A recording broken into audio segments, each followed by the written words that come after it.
Quando eu era criança, sempre fui fascinada por histórias de fé, devoção e milagres. Cresci em uma família extremamente religiosa, onde a Bíblia era o centro de todas as conversas, e a presença de Deus era sentida em cada canto da casa. Mas havia algo mais.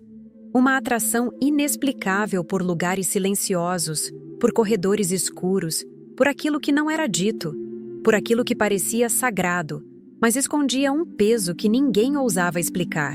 Talvez fosse um chamado, ou talvez fosse apenas curiosidade. Mas esse sentimento me acompanhou por toda a vida. Aos 23 anos, tomei uma decisão que muitos consideraram extrema. Deixei tudo para trás e entrei em um convento. Queria me entregar por inteiro à vida espiritual, ao silêncio, à oração. Não fugi de nada. Fui ao encontro de algo. Pelo menos era isso que eu pensava. O convento era antigo, muito antigo, construído no alto de uma colina, cercado por uma vegetação espessa e com uma vista que parecia tocar o céu.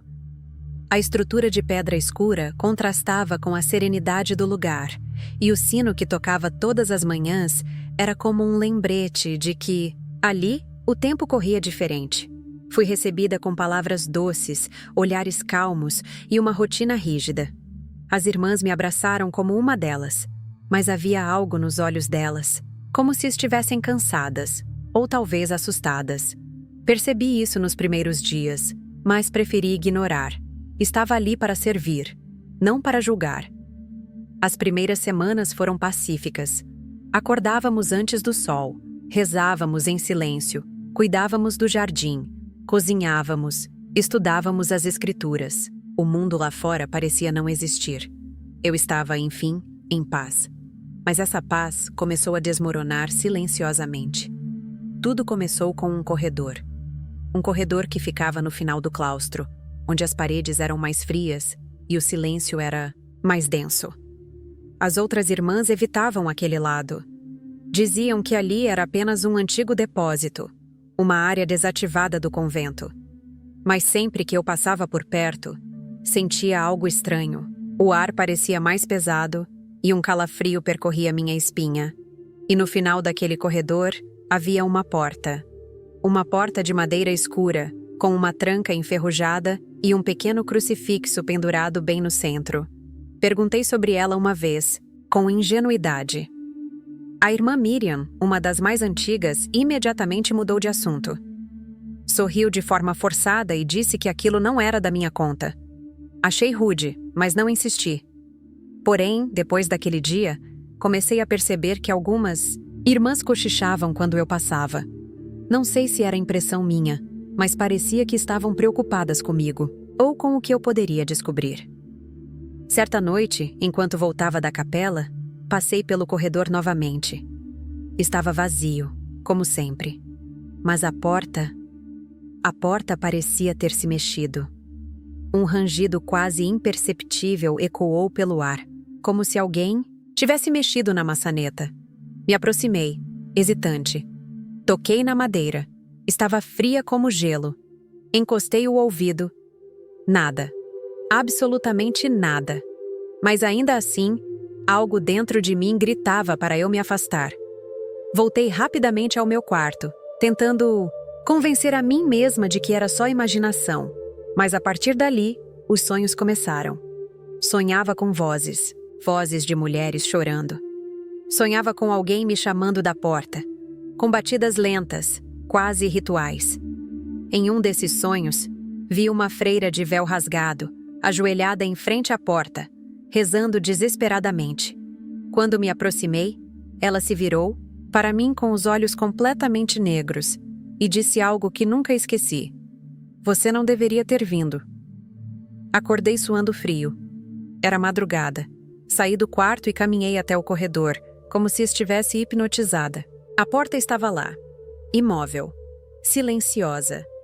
Mas havia algo no chão. Um pequeno pedaço de papel, envelhecido, como se tivesse sido arrancado de um diário. Peguei com cuidado. Estava escrito à mão, com letras pequenas e trêmulas. Eles trancaram, ela aqui, mas ela nunca foi embora. Meu coração disparou. Guardei o papel dentro da túnica e voltei para o quarto. Não consegui dormir mais naquela noite. A partir daquele momento, minha percepção do convento mudou. Comecei a observar detalhes que antes passavam despercebidos. As orações, antes suaves, agora pareciam forçadas. As expressões das irmãs eram carregadas de tensão. Alguns dias, percebia que alguém vigiava minha porta durante a madrugada. Outras vezes, encontrava pequenas marcas no chão, como se alguém tivesse arrastado os pés. Conversei com a Madre Superiora, tentando encontrar alguma explicação racional para tudo aquilo. Ela me ouviu em silêncio, com as mãos juntas sobre a mesa. E quando terminei de falar, respondeu com uma única frase: "A fé exige obediência. Algumas portas devem permanecer fechadas." E então se levantou e me dispensou. Foi nesse momento que percebi. Eu estava sozinha. Se quisesse entender o que havia por trás daquela porta, teria que fazer isso por conta própria.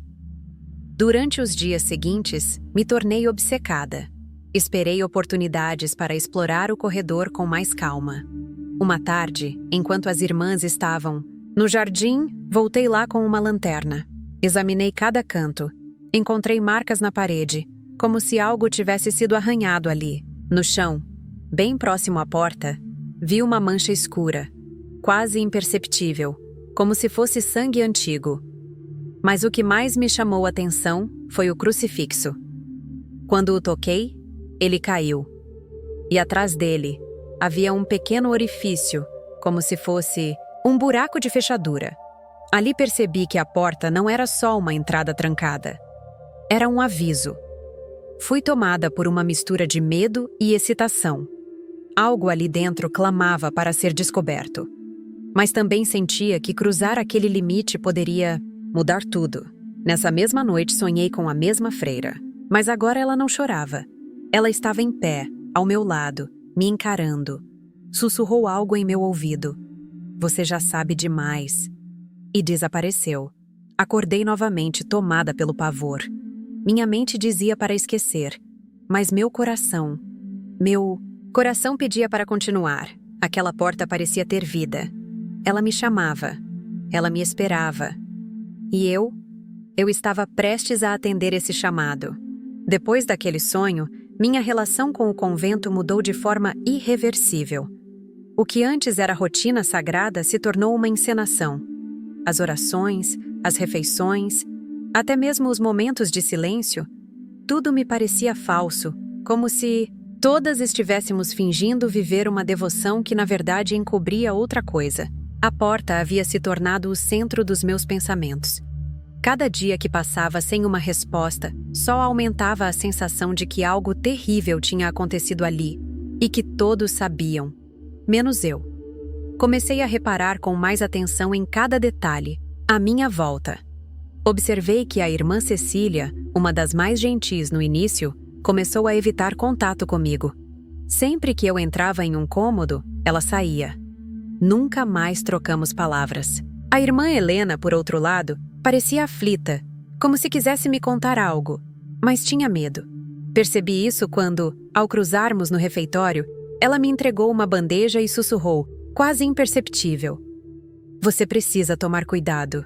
Tentei segui-la depois disso, mas ela desapareceu entre os corredores com uma rapidez quase ensaiada. Era como se todos tivessem combinado não deixar que eu me aproximasse demais. Nas noites seguintes, reforcei minha investigação. Voltei ao corredor várias vezes, mesmo correndo o risco de ser descoberta. Havia uma energia ali que me fazia perder a noção do tempo. Passei a levar uma vela comigo, além da lanterna. Não sei por quê, talvez por instinto. O ar estava cada vez mais carregado, como se o ambiente guardasse um lamento antigo que se recusava a morrer. Em uma dessas noites, descobri algo importante. Havia uma fenda na parede ao lado da porta, quase invisível, como se uma pedra tivesse sido deslocada séculos atrás. Com muito cuidado, consegui mover a pedra com uma faca de cozinha escondida no hábito. Atrás dela, encontrei algo envolto em pano velho e empoeirado. Um caderno. Um diário, na verdade. As folhas estavam frágeis, desbotadas, mas ainda legíveis. Pertencia a uma freira chamada Irmã Clara. Nunca ouvi esse nome ali dentro. Comecei a ler ali mesmo, sentada no chão frio do corredor, iluminada apenas pela chama da vela. O conteúdo me arrepiou até os ossos. O diário falava sobre vozes durante a noite, sobre pesadelos, sobre uma irmã que não rezava com as outras.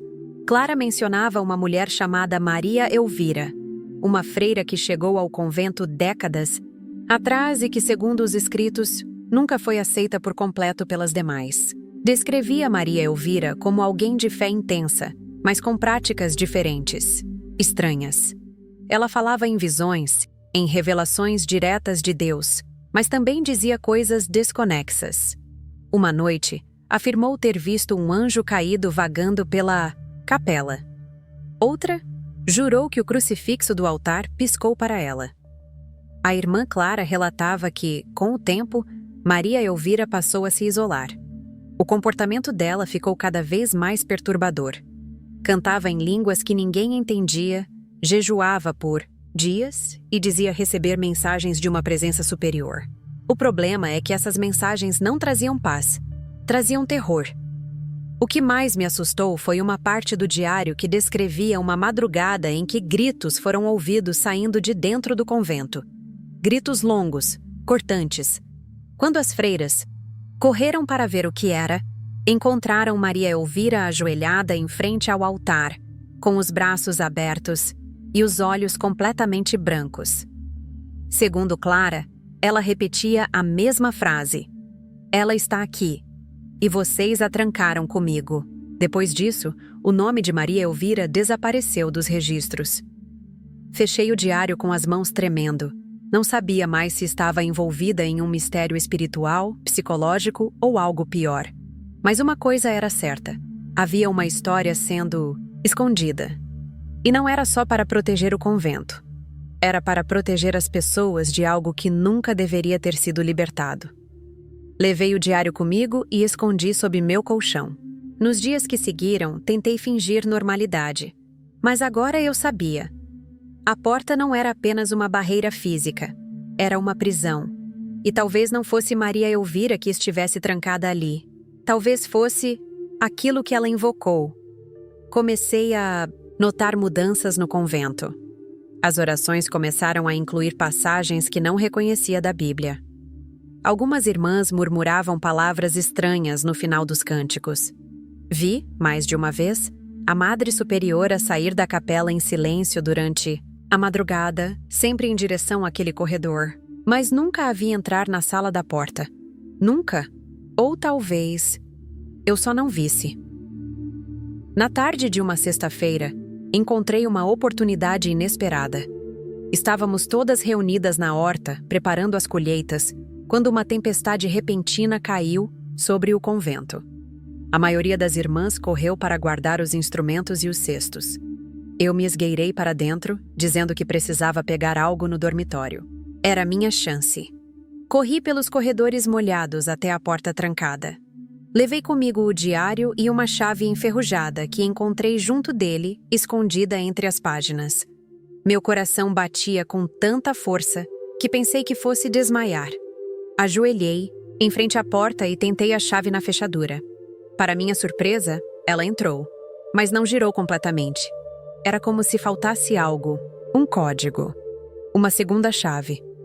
Ou talvez, uma permissão.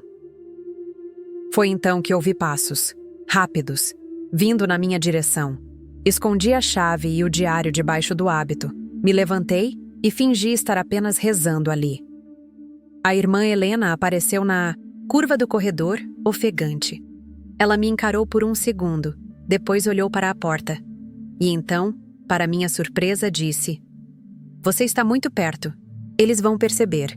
Antes que eu pudesse responder, ela se aproximou, pegou minha mão com firmeza e sussurrou: "Encontre a carta, a última dela. Está no confessionário antigo." E foi embora, como se nunca tivesse estado ali. Naquela noite, não consegui pregar os olhos. Esperei até que tudo estivesse em silêncio e saí do quarto. Fui direto ao confessionário antigo, uma sala que raramente era usada. O ar ali era mais frio que o normal. Vasculhei as gavetas, o chão, os compartimentos, escondidos sob os bancos. Nada. Foi quando vi uma marca no interior da parede lateral, como se uma pedra tivesse sido deslocada. Empurrei com força e, com muito esforço, consegui abrir um compartimento secreto. Dentro dele, um envelope selado com o nome Maria Elvira, escrito em letras antigas. Abri com mãos trêmulas. A carta era curta, mas o conteúdo me paralisou. Se você lê isso, então a chave foi passada. Atrás da porta está o que sobrou de mim. Não fui eu que abri o véu, mas fui usada. Eles disseram que estavam me protegendo, mas eu sei a verdade. Eles tinham medo. Medo do que eu vi, medo do que eu escutei. Mas agora você está aqui, e a escolha será sua. Não se aproxime do espelho. Nunca fale o nome dela em voz alta. E se entrar, nunca olhe para trás. Minha respiração parou por segundos. Não sabia se estava sendo guiada ou enfeitiçada por aquilo tudo. Mas uma certeza crescia dentro de mim. Havia uma segunda chave. E ela provavelmente estava mais perto do que eu imaginava. Voltei para o quarto sem fazer barulho. Me sentei na cama e olhei para a parede por longos minutos. Me sentia dividida entre o medo e a necessidade de saber. Na manhã seguinte, tudo parecia normal, mas algo havia mudado. As irmãs estavam mais silenciosas, mais rígidas. A Madre Superiora me encarou por tempo demais durante o café. E eu soube, naquele instante, que havia ultrapassado um limite invisível. Naquela mesma noite, recebi um bilhete anônimo deixado sob minha porta. Uma única frase. Está dentro da imagem dela, atrás do altar. Era um aviso. Ou um convite. E eu estava pronta para ir até o fim. O bilhete deixado sob minha porta foi o empurrão final.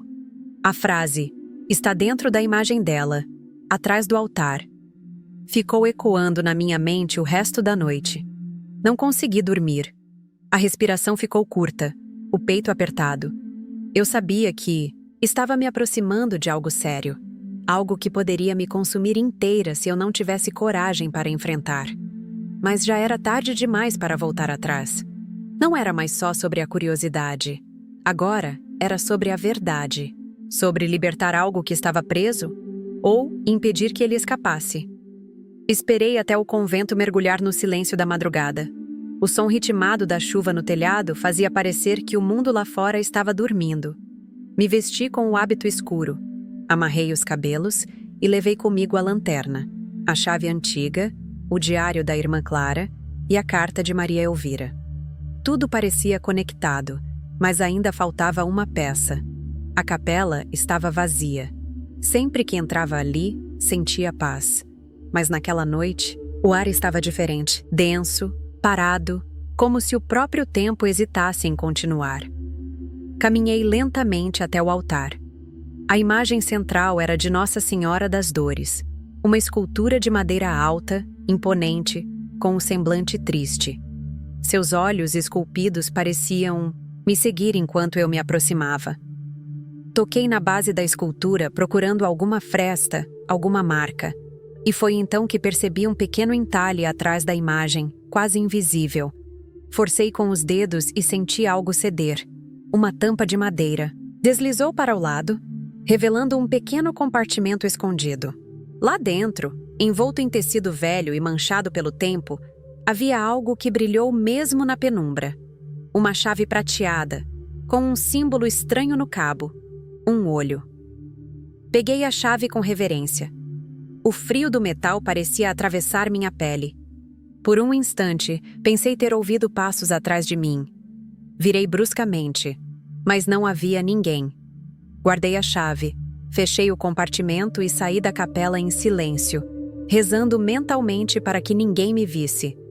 Mas, ao virar o corredor, lá estava ela, a irmã Helena, de pé, imóvel, me esperando como se soubesse exatamente o que eu tinha feito. Seus olhos estavam marejados. Ela não disse nada, apenas estendeu a mão, me entregando um terço feito de madeira escura. Se for entrar lá, leve isso com você. Não é para rezar. é para lembrar quem você é. Antes que eu perguntasse qualquer coisa, ela virou-se e desapareceu entre as sombras do corredor. Voltei ao meu quarto, o coração disparado. Passei o resto da madrugada sentada na cama, observando a chave. Sabia o que precisava fazer. O último selo estava em minhas mãos. Na noite seguinte, enquanto o convento dormia, caminhei mais uma vez até o corredor proibido. As velas acesas, nos castiçais antigos, tremeluziam com o vento que escapava pelas frestas das janelas.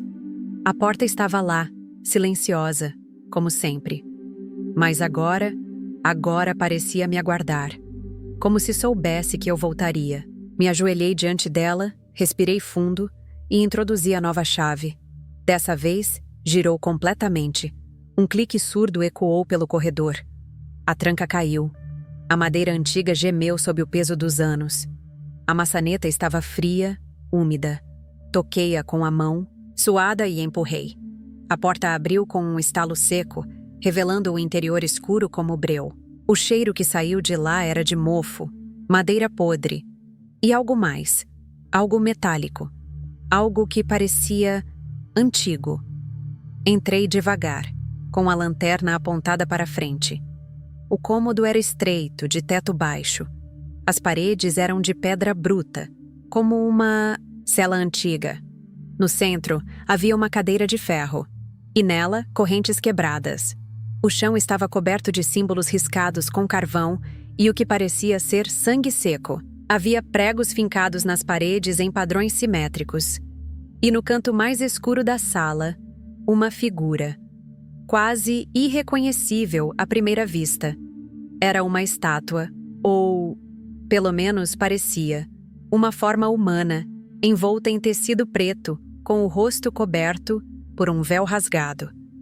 A figura estava ajoelhada, as mãos unidas como em oração.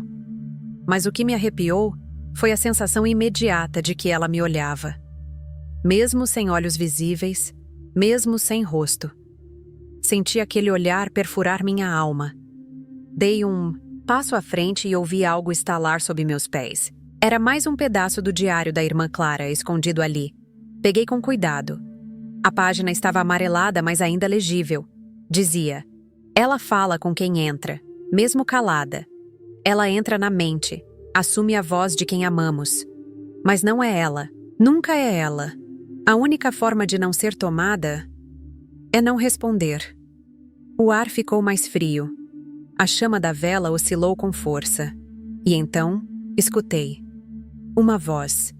Filha, você me ouve? Minha espinha congelou. Era a voz da minha mãe. Mas eu sabia que aquilo não era possível. Minha mãe estava viva, em casa, a quilômetros dali. Tentei não responder. Fechei os olhos. Me concentrei na oração do coração. Mas a voz continuava. Por que me abandonou, filha? A figura ajoelhada se moveu levemente. Um gemido baixo escapou de algum canto da sala, mas eu não conseguia identificar de onde. A porta atrás de mim rangeu, mas não se fechou. A luz da lanterna piscou. E então, outro som. Uma risada. Baixa, cortante, feminina. Todos se ajoelham, mais cedo ou mais tarde. A figura agora estava de pé. Mas eu juro, eu não vi ela se mover. Simplesmente estava em pé. Os braços ainda unidos, mas o véu agora escorregado o suficiente para revelar parte do rosto. Não era um rosto humano. Era uma mistura grotesca de carne, cera e sombra. A pele parecia derreter. Os olhos eram buracos escuros. Comecei a recuar, mas a porta se fechou atrás de mim. A maçaneta sumiu. Me vi presa com ela, ou com aquilo. Lembrei do terço que Helena me deu. Tirei do bolso com mãos trêmulas e segurei com força. A figura deu um passo à frente. A vela se apagou. Fiquei apenas com a lanterna, tremendo tanto que mal conseguia mantê-la firme. A criatura falou de novo, agora com minha própria voz. Você me chamou. Agora sou parte de você. Caí de joelhos. Não conseguia respirar. Uma dor no peito começou a crescer, como se algo estivesse sendo arrancado de dentro de mim. Me forcei a olhar para a criatura e, nesse momento, lembrei da carta de Maria Elvira. Nunca olhe para trás. Mas o instinto é traiçoeiro. Virei o rosto por reflexo. E atrás de mim, outra figura. Idêntica.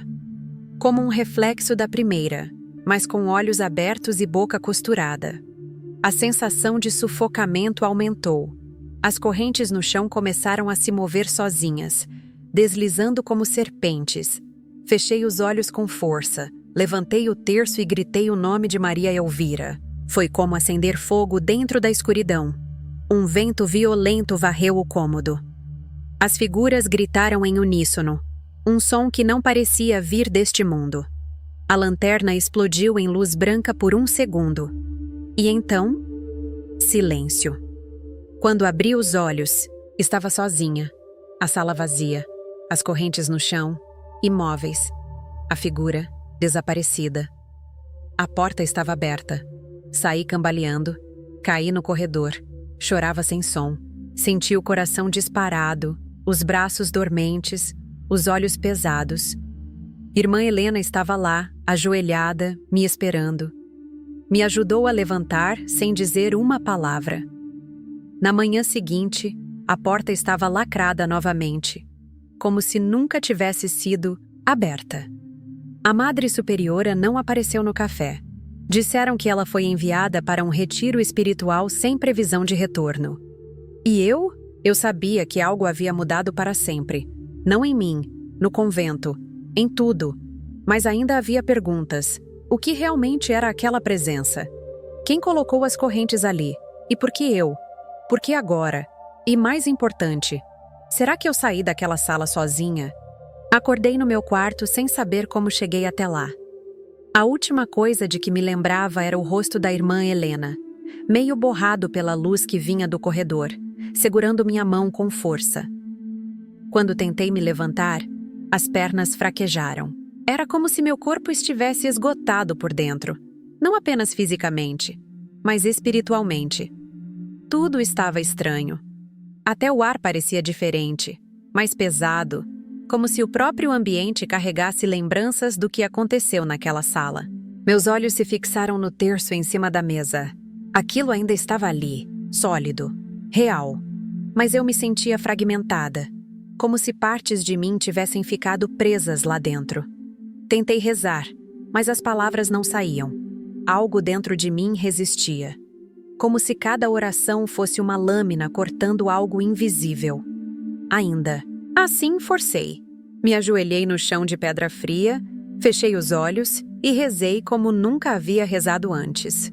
Chorei baixinho. As lágrimas corriam sem controle, e pela primeira vez em muito tempo, pedi ajuda a Deus com medo de não ser ouvida. Aquela noite foi a primeira de muitas sem dormir.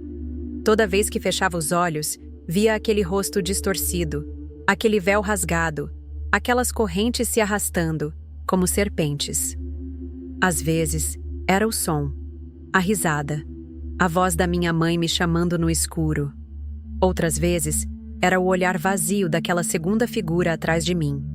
Comecei a ver vultos pelos corredores, sussurros ao pé do ouvido quando estava sozinha. O convento havia mudado, ou talvez eu tivesse mudado. As outras irmãs perceberam que algo não estava certo. Evitavam meu olhar. Cochichavam quando eu passava. E o mais perturbador, começaram a me chamar de Irmã Clara. No começo, achei que era engano, mas depois percebi que faziam isso sem perceber. Como se o nome tivesse voltado à tona por algum motivo que elas mesmas não compreendiam. Uma delas, a Irmã Teresa, chegou a se desculpar, mas quando lhe perguntei por que havia me confundido, ela simplesmente congelou. Eu sonhei com ela. Você estava no sonho, mas era ela. E ela chorava sangue. Fiquei em silêncio. O que estava acontecendo era mais profundo do que eu imaginava. Decidi procurar nos arquivos antigos do convento, mesmo sabendo que era proibido. Na madrugada seguinte, fui até a biblioteca subterrânea, uma sala escondida atrás da despensa, dos fundos. Usei uma das velhas chaves da irmã Helena, que me observava de longe sem dizer nada. Ela sabia. Lá dentro, Entre prateleiras empoeiradas e livros embolorados, encontrei uma seção marcada apenas com uma cruz riscada. Os volumes estavam amarrados com cordas e selados com cera vermelha. Um deles tinha o nome de Clara manuscrito, na capa. Ao abri-lo, minhas mãos tremeram. Era um registro detalhado, diários, esboços, transcrições. Um verdadeiro arquivo da presença que habitava aquela sala. O mais antigo dos textos falava de uma presença feminina que apareceu séculos atrás, trazida por uma irmã vinda da Ásia, excomungada e considerada herege. Ela teria trazido um artefato escondido, um relicário antigo que carregava algo dentro. Nunca foi encontrado. A irmã foi aprisionada no convento por ordem papal. Nunca saiu. Nos registros, ela era chamada de a Dama do Véu. E então, em uma folha solta no final do diário, encontrei um nome: Maria Elvira. Ao lado, uma pequena foto em preto e branco. Era ela, mais jovem, séria, com olhos fundos e expressão queimada pelo tempo. O mais assustador? Ela segurava o mesmo terço que Helena havia me dado. Atrás da foto, uma anotação quase ilegível. Se ela tocar sua alma, você nunca mais será só você. Na mesma noite, a irmã Helena veio até meu quarto. Não bateu na porta, apenas entrou, como se soubesse que eu a esperava. Ela acordou, disse. Fiquei em silêncio. E ela está te seguindo. Desde que você entrou naquela sala, não saiu mais sozinha. O que ela quer? Quer o que sempre quis: um corpo, uma voz, uma freira que reze com fé o suficiente para ser sua ponte com o mundo. E você? Você abriu a porta. Senti meu estômago revirar. Isso já aconteceu antes, não é? Helena assentiu, os olhos cheios de dor. Clara, Elvira. Outras antes delas. Mas você foi mais fundo. Você escutou. Você viu. E agora, ela está presa a você. Mas ainda há tempo. Tempo para quê? Para mandá-la de volta. Mas será preciso fazer algo que ninguém antes teve coragem de fazer. Ela então me entregou um pequeno frasco com um líquido escuro. É óleo consagrado. Mas só funciona se você estiver limpa. Precisa se confessar. Mas não comigo. Com ela. A Dama do Véu. Aquilo parecia insano. Mas a insanidade já era parte da minha vida há dias. Fui para a capela sozinha naquela noite. Levei o terço, o óleo e o diário. A imagem de Nossa Senhora parecia me olhar com tristeza. Acendi as velas. Rezei. E esperei. A vela à minha frente apagou sozinha. A porta da capela rangeu lentamente e ela entrou. Não caminhava. Deslizava, o véu sobre o rosto, os pés descalços, os dedos longos, a forma feminina deformada por algo, além do físico. A presença dela fazia o chão estremecer. Me ajoelhei. Se é confissão que quer, eu falo. Falo tudo. Ela não respondeu. Mas uma sombra desceu sobre mim.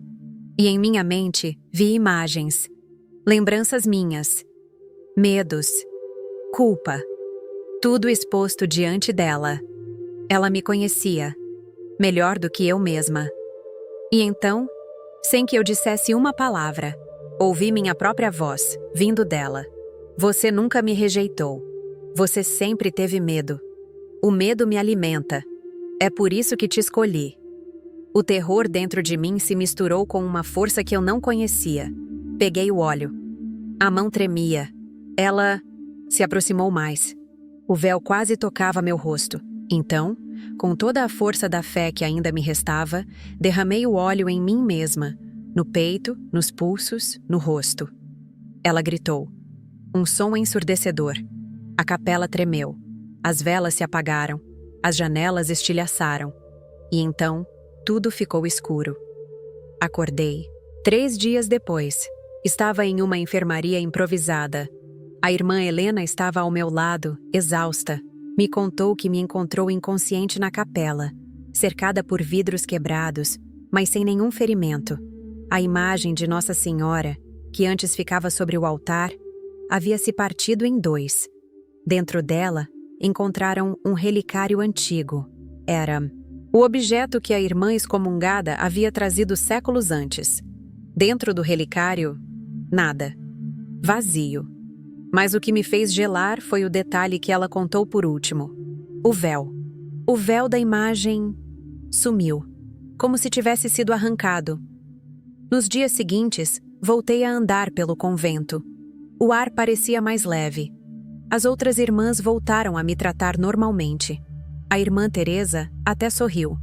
Mas dentro de mim, algo ainda sussurrava, como um eco. Como se ela não tivesse ido embora, só tivesse adormecido. E toda vez que fico sozinha, que as luzes se apagam, sinto aquele olhar outra vez. Não o dela. O meu. De dentro. Algo dentro de mim observa o mundo como se fosse novo. Eu não sei mais se saí daquela sala, ou se ainda estou lá. Depois do que aconteceu na capela, minha vida no convento nunca mais foi a mesma. Embora os dias seguissem em uma aparente normalidade, por dentro, algo em mim havia mudado. Era como se eu carregasse um espelho trincado na alma, refletindo o mundo com rachaduras invisíveis. As orações voltaram, os rituais voltaram, o som dos sinos ecoando todas as manhãs. Tudo estava ali, exatamente como antes. Mas eu sabia. Sabia que o véu rasgado da dama não havia desaparecido. Ele apenas encontrou um novo lugar para se esconder. Comecei a sentir o tempo de forma diferente. Às vezes, as horas passavam rápido demais. Outras, o relógio parecia parado. Meus sonhos continuavam confusos, sempre com a mesma presença à distância. Ela não falava mais, apenas olhava, como se estivesse esperando que eu cedesse, esperando que eu pedisse, que a chamasse. Numa dessas noites de insônia, decidi voltar à biblioteca subterrânea. A curiosidade era maior que o medo. Havia mais livros, mais registros, que eu não havia tocado ainda. Eu precisava entender. Precisava saber se existia um padrão, uma história escondida que explicasse por que a Dama do Véu sempre retornava. E por que sempre para alguém como... Eu encontrei um volume antigo, escrito à mão em latim, com a capa enegrecida pelo tempo. O título quase apagado dizia: Testamentum Silenti. O Testamento do Silêncio. A leitura não foi fácil. Cada página exigia esforço, não só pelo idioma arcaico, mas pelo conteúdo perturbador. Era um registro feito por um antigo capelão do convento que descrevia o surgimento de uma entidade feminina nas visões de algumas noviças, sempre precedida por sintomas: insônia, vozes, mudança de comportamento e, por fim, fusão. Ele descrevia a fusão como um processo lento, gradual, no qual a identidade da hospedeira começava a se desfazer. A entidade não tomava posse de forma violenta, como nos relatos tradicionais de possessão, mas se infiltrava, como uma sombra crescendo no coração, moldando os pensamentos, os medos, as vontades. Ao final, dizia o capelão, a mulher acreditava ser a entidade, e a entidade acreditava ser ela. Larguei o livro, com as mãos geladas. Tudo o que ele descrevia estava acontecendo comigo. Foi nesse mesmo livro que encontrei o nome original da dama. Um nome que nunca havia sido pronunciado desde sua chegada. Era um nome banido da liturgia, retirado dos registros oficiais do convento por ordem do próprio Vaticano. O capelão escrevera com tinta vermelha, Chiome. E logo abaixo, uma anotação em latim. Non invocis quod nescis portare. Não invoque aquilo que não pode sustentar. Voltei para o quarto sentindo o peso de 100 anos sobre os ombros. Tudo fazia sentido, e ao mesmo tempo nada fazia. Por que eu? Por que agora? O que a presença queria comigo? Ainda havia um vazio profundo na minha alma, como se algo estivesse à espreita, esperando o momento certo para emergir. Na manhã seguinte, fui chamada pela Madre Superiora. Ela estava diferente, mais pálida, mais distante. Me observava com um olhar quase clínico, como se me estudasse. O bispo virá nos visitar esta semana, disse sem emoção. Ele pedirá seu testemunho. Quero que esteja preparada. Testemunho sobre o quê? Perguntei. Sobre o que você viu, o que você viveu e o que trouxe de volta. Eu não trouxe nada de volta. Menti. Ela apenas sorriu como quem já conhecia a resposta antes da pergunta. Antes que eu saísse, disse algo que me arrepiou até a alma. Lembre-se, o que foi libertado só se acalma com adoração. Nos dias que se seguiram, comecei a me isolar. Não por vontade própria, mas porque as outras irmãs me evitavam. Até mesmo Helena se afastou. Eu passava pelos corredores e os passos cessavam. O silêncio me envolvia. O convento inteiro parecia segurar a respiração. E foi então que começaram os eventos. Primeiro, foram as velas apagando sozinhas, mesmo sem vento. Depois, o sino da torre tocando em horários errados, ou ressoando notas dissonantes. A capela amanheceu com crucifixos virados. Imagens de santos caíram das prateleiras. Mas o pior foi quando encontraram a irmã Teresa desmaiada no pátio. Ela murmurava, inconsciente. O nome... Quiomi. O bispo chegou no terceiro dia. Alto, austero, com olhos penetrantes. Reuniu as irmãs no refeitório e pediu silêncio. Sua voz ecoou entre as paredes com autoridade, mas havia também medo em suas palavras. Este convento carrega uma história que muitos de nós esqueceram. Mas ela não esqueceu de vocês, e agora veio cobrar. Me chamou em particular. Fale o que viu, pediu com firmeza. Eu hesitei. Se eu falar, posso enlouquecer. E se calar, enlouquecerá também. A única saída é a verdade. Respirei fundo e contei.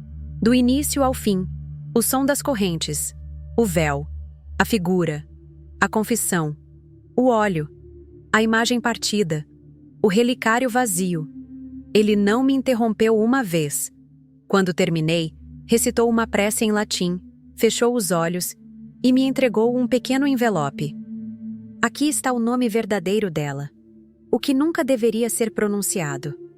Mas se ela tentar tomar você, será a única arma que terá. O nome? Já o conheço, disse. Ele me olhou surpreso. E ainda está aqui. Viva? Assenti. Ele suspirou. Então, ela já te escolheu. Está dentro. Mas ainda não é tarde demais. Naquela noite, a tempestade caiu sobre o convento como uma sentença. Raios iluminavam os vitrais, e o vento fazia as paredes tremerem. Fui até a sala onde tudo começou. A porta estava destrancada. Lá dentro, as correntes ainda estavam no chão. E agora, uma mancha escura se alastrava pela parede, como se o tempo estivesse apodrecendo o espaço. Me ajoelhei, com o envelope do bispo nas mãos. Abri. Dentro, uma única palavra, escrita à mão, Akiashiro. Era mais do que um nome, era uma chave, a verdadeira identidade da dama, o som da origem, a raiz, e então ela veio. Desta vez, não como uma sombra, mas como uma presença plena, sólida, ocupando cada canto da sala. Os olhos, vermelhos, a boca costurada com fios de prata, as mãos tremiam como folhas ao vento. Você me chamou, disse com minha própria voz. Não, eu te reconheci. Respondi. Ela estendeu a mão. Vem comigo. Por quê? Porque você está vazia. E eu sou tudo o que você não entende. Fechei os olhos. Lembrei da menina que um dia entrou naquele convento procurando salvação. Lembrei dos votos, da fé, do silêncio. Lembrei da irmã Clara, da irmã Helena, de todas que se perderam. Abri os olhos e disse o nome. Com força, Akiashiro. O chão estremeceu. Um grito perfurou os tijolos. A sala se incendiou em luz.